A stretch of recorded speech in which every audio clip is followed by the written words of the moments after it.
Writers and Poets Cafe. I'll be reading The Freshman by BlancheM.Jenkins. Copyrighted 2016. It was the year 1970. After graduating with honors from college, I decided to drive back around my old stomping grounds in hopes of locating my two homeboys.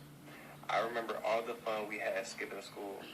We could never find our lost fathers as we grew into manhood, so we joined together and formed a little club.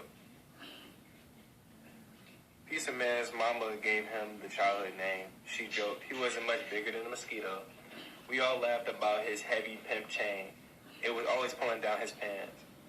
His mama worked 2 jobs and was hardly home. Piece of Man was the only one with the house key. We secretly used his basement to skip school and drink cheap wine. We clowned around, danced to Motown jams, and hitchhiked on a soul train with Marvin Gaye. I was hoping to find Flyboy. He had a greasy, processed hairdo and wore neatly pressed church clothes, enticing all the Catholic teenage girls to skip school while his mama shouted praise and worship in her small storefront church. Mama worked in our school's cafeteria. She never let me out of her sight. I had to fake a sickness until she went off to work. She always played little detective games by sending my uncle by our house to spy on me, never suspecting that he was our liquor license. They called me Junior Mint. I was the youngest and had to rinse my mouth with mouthwash before going home to complete my homework.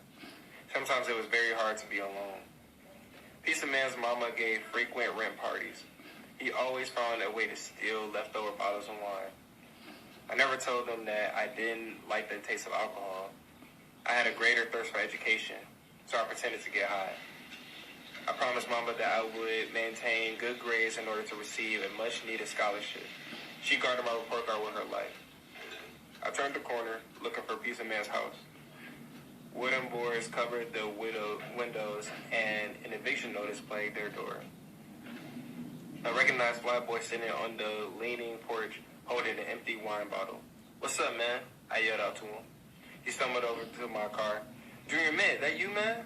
His greasy dude hadn't seen a barber, and his breath reeked of cheap liquor. "Heard you graduated." "Yeah, man, I ain't had no choice in the matter." "Where's Piece of Man?" "Man, that crazy drunken fool, locked up in jail somewhere," laughing hysterically. "Man, he took a knife and robbed a bookstore, of all places, just to buy a $2 bottle of wine. Can you believe that?" The laughter stopped after realizing he just lost his best friend. I got out of my car and gave him a hug. "You did good, man," he said proudly. He lit a cigarette and blew the smoke out of the corner of his mouth.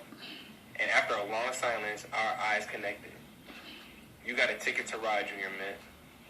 I shook his trembling hand and slid him a $10 bill. "Never let go of tomorrow, little man," he blurted, "because failure is a cold and lonely world." He turned around and I watched as he walked past the busy liquor store, crossed the street, and staggered toward the open door of his mama's storefront church. Yeah, we sure had some good times. I glanced at my watch. I needed to hurry. It was getting late. The street lights circled around the abandoned house. Although we had traveled a different path, somehow Piece of Man and Flyboy kept me from falling along the way. Respect embraced my heart. I turned my car around, popped in the Marvin Gaye tune, and headed in the right direction of home. Mama was waiting, and I didn't want to skip my graduation party only because I took the road less traveled by, and that was made all the difference. Robert Frost. Thank you, Jordan, for reading the short fiction. See that you walk circumspectly, not as fools, but as wise.